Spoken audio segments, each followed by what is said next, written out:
Yeah. Ah. Jesus, you're my everything, yeah. My everything is you, Lord. Yeah. Ah.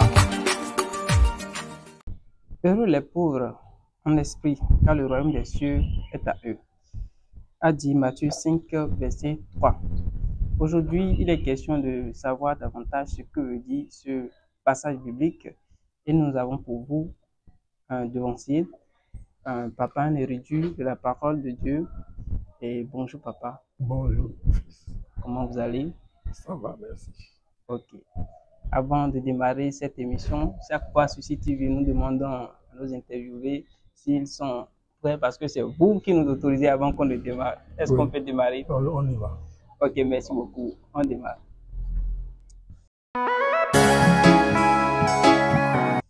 À nouveau, bonjour et bienvenue dans ce nouveau numéro de notre émission Je veux comprendre. Aujourd'hui, comme je l'ai dit au début de cette émission, nous allons travailler sur ce passage biblique qui dit « Heureux les pauvres en esprit, car le royaume des cieux est à eux ». Ce passage biblique est tiré de Matthieu 5, verset 3. Papa, pour ceux qui ne vous connaissent pas, comment vous vous présentez pour... Bon, je suis Théophile Koudawa, chrétien céleste. Ok, merci papa. Papa, c'est quoi être pauvre en esprit? Ah, être pauvre en esprit. La pauvreté ne part de Dieu, ce n'est pas du matériel. Oui. Ça, il faut le savoir tout de suite. Ce n'est pas du matériel. Pauvreté, je n'ai pas pauvre en esprit, je n'ai pas d'argent, je n'ai pas ci, ce n'est pas ça. Être pauvre en esprit, c'est accepter Dieu. Faire sa volonté, je persiste ces signes. Si tu l'acceptes et tu le suis ses recommandements, là tu es pauvre en esprit. Les gens comme mon chauffeur est pauvre en esprit. Il est resté pauvre en esprit jusqu'à la fin de sa vie. Si tu es pauvre en esprit, le royaume de Dieu t'appartient. Les chauffeurs, les Paul, les Étienne, de grands noms dans la Bible, ce sont des gens qui sont en esprit. Ils ne mettent pas le moi devant. C'est moi d'abord, non. Chauffa n'a jamais dit que c'est lui, non. Il dit, Dieu a dit. C'est toujours ce qu'il a dit. Dieu a dit. Mes hommes et ordres, celui qui m'a envoyé, m'a missionné, a dit de faire ça, de faire ça. Quand Chauffa finit, il guérit des malades. On dit, papa, merci pour avoir guéri. Ce n'est pas moi qui ai guéri, il faut remercier Dieu. C'est Dieu qui a guéri, ce n'est pas moi. Et c'est pour cela que de tout son vivant, il ne s'est jamais affiché. Jamais. Il ne s'est jamais affiché. C'est parce qu'on lui a dit de se mettre en tenue d'apparent qui sera différent, une tenue qui sera différente de celle des autres fidèles qui se met en tenue de pasteur. Sinon, il était simple comme tout le monde. Il s'habillait simplement comme tout le monde. Mais Dieu lui a dit, c'est moi qui t'ai dit. Il a dit. Dieu a dit. Jésus-Christ qui m'a missionné a dit. Il a fait. C'est pourquoi, même de délivrance, quand il finit, il dit au nom de Jésus-Christ de Nazareth. Au nom de Jésus-Christ de Nazareth. Papa a toujours dit ça. Si vous voulez être pauvre en esprit, faites ce que Papa Chauffa a dit. Il y a des gens qui disent, on a changé des choses, on a supprimé tout ça là, on a déjà tout. Moi, ce qui est resté en moi, c'est ce que j'ai eu jusqu'en septembre, 10 septembre 1985. Après ça, le reste, ce qui est ajouté après ne m'intéresse pas. C'est ça. Ce qui est ajouté après 1985, 10 septembre 1985, après ça là, tout le reste ne m'intéresse pas. Et pourquoi? Parce que Papa Chauffa a parlé de 47 à 85. Il nous a enseigné dans la doctrine de l'Église, les enseignements qu'on lui a donnés. Le fait, ça, fait ceci là. il nous a enseigné ça là. L'église ne s'est pas construite en un jour, non. C'est petit à petit qu'on lui a dicté ça. Il faut faire ci, il faut faire ça. Et il le faisait jusqu'en 1985. 10 septembre 1985, Papa Achofa s'en est allé. Mais il nous a laissé ce que Dieu lui a dit de dire. Ok, papa, vous avez donné l'exemple de Paul tout à l'heure, vous avez donné aussi l'exemple de Papa Achofa. Oui. Vous avez aussi montré son humilité, sa manière de ne pas être égoïste envers les gens. Et j'aimerais vous demander, est-ce que ce n'est pas ces caractéristiques qu'on peut déjà dire que cet homme-là est pauvre en esprit? Oui, exactement. Papa était à l'église sur une paroisse un jour. Les gens avaient déjà tout programmé. Le prédicateur, tout le monde, tout était programmé. Et quand on a vu papa entrer, on s'est approché de lui pour dire, papa, vous allez nous faire la prédication. Il dit non. Il son Jonas. Moi aussi, je vais écouter la parole de Dieu pour m'instruire. Celui qui a la prédication, ce n'est pas lui qui prêche, c'est Dieu qui descend en lui, qui va nous parler. Laissez-le nous parler, nous apprendre des choses que je ne connais pas. Personne ne revenait. Quand il a dit ça, les gens se sont tués. On l'avait programmé un jour pour prêcher la parole de Dieu sur une paroisse. Il est arrivé en retard. Il arrive en retard et il y a un autre devancier qui prêche en ces lieux et places. Quand papa est arrivé, quand le devancier l'a vu entrer, il a commencé par l'insulter. Voilà, tu es devancier, c'est toi qu'on a programmé pour faire ça là, et tu n'es pas arrivé. Voilà, tout le monde t'attendait, et c'est toi seul qu'on attendait ici. Les gens commençaient par ronchonner.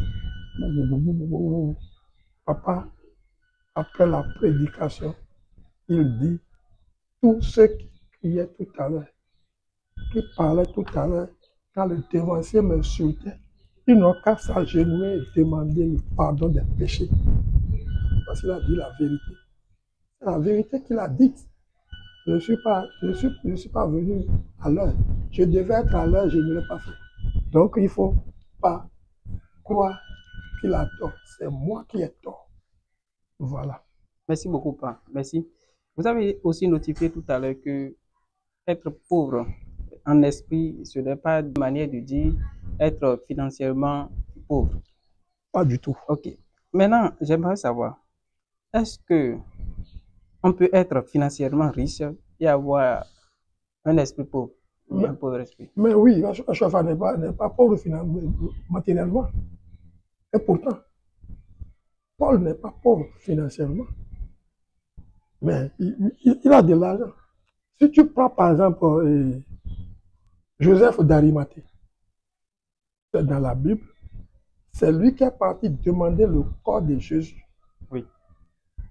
Tu es d'accord? Oui. Il est parti demander le corps de Jésus à conçu tout pour l'enterrer. Oui. C'est avec de l'argent qu'il a fait ça. Oui. Il est resté pauvre en esprit. Et c'est pour cela qu'il a pu le faire. Sinon, il ne pourrait pas le faire. On est d'accord? Oui. Donc, le matériel là, le matériel, vous pouvez l'avoir, pauvre en esprit. C'est ce que les gens ont fait.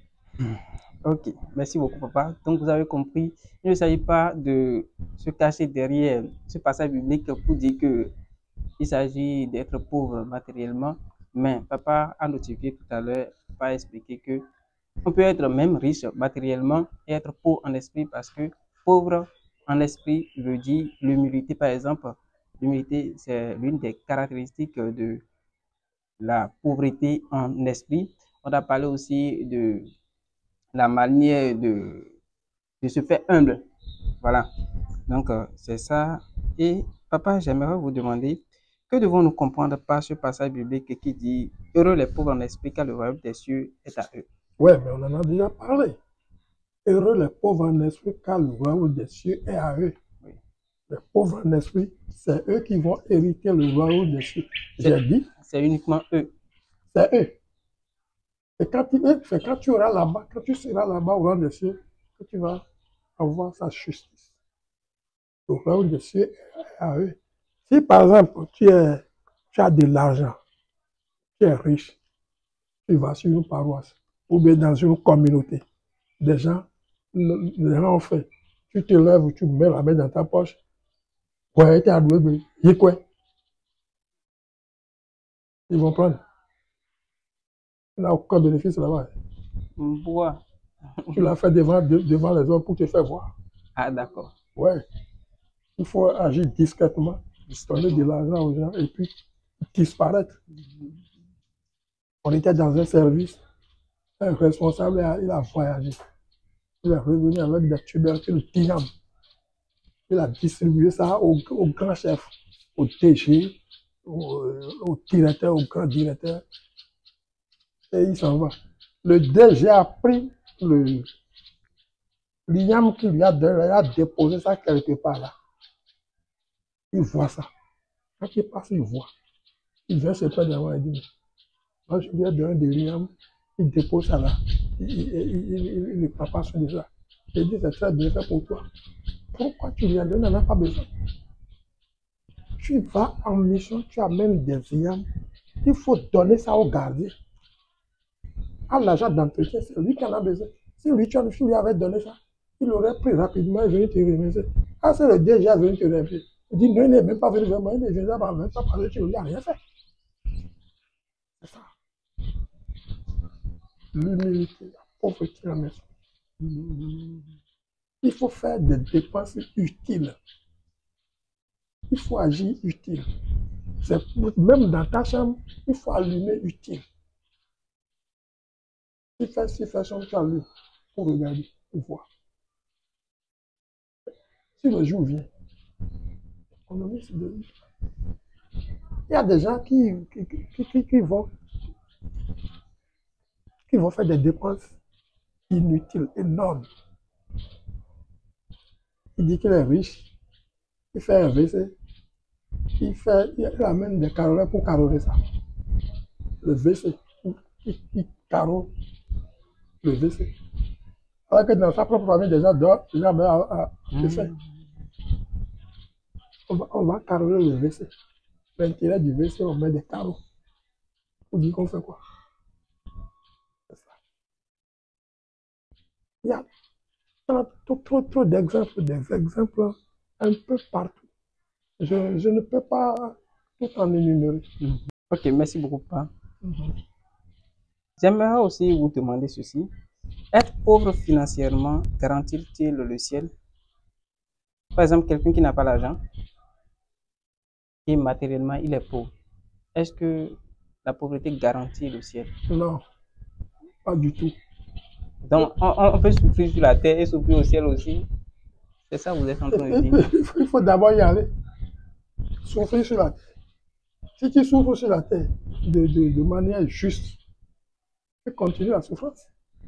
Si tu souffres sur la terre, que tu es juste, tu es humble, conscient de ta souffrance, et tu l'acceptes, tu demandes à Dieu tout le temps, Seigneur, pardonne-moi, pardonne-moi, pardonne-moi. D'accord.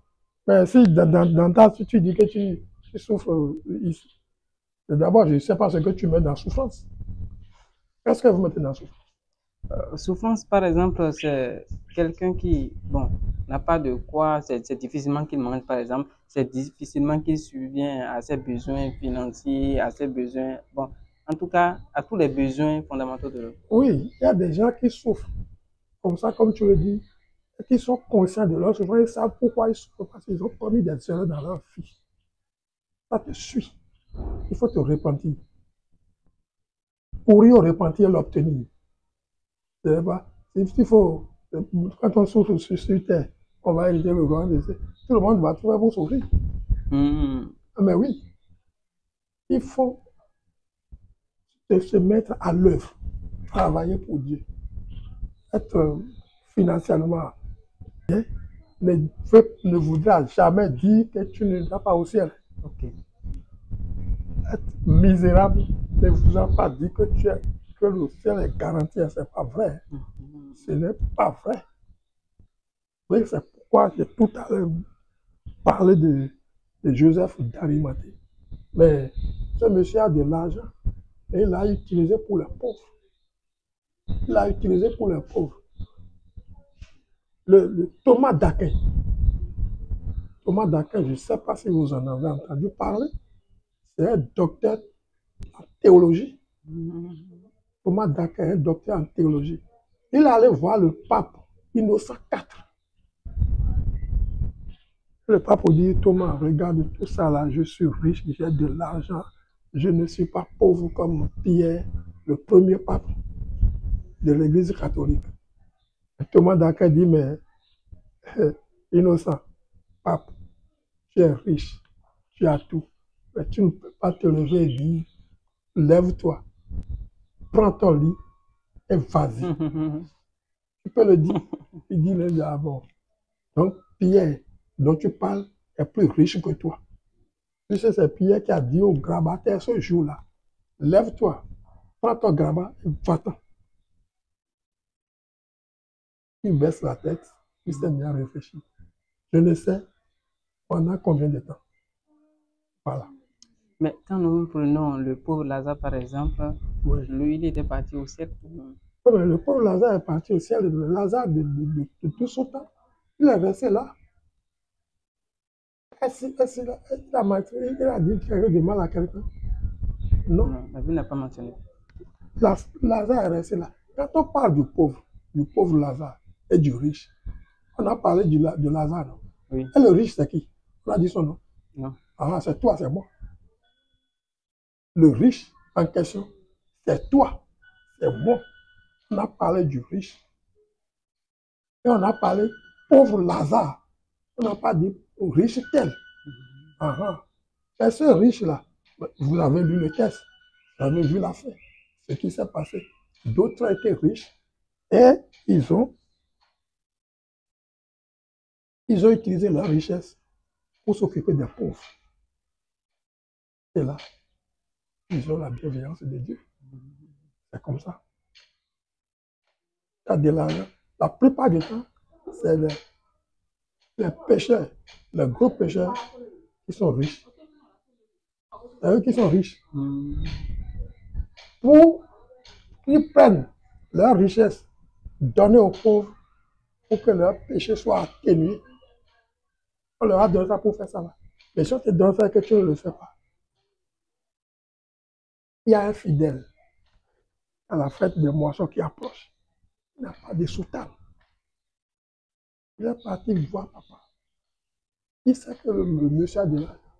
Il dit, j'ai déjà acheté le tissu à 2000 francs pour ma soutane.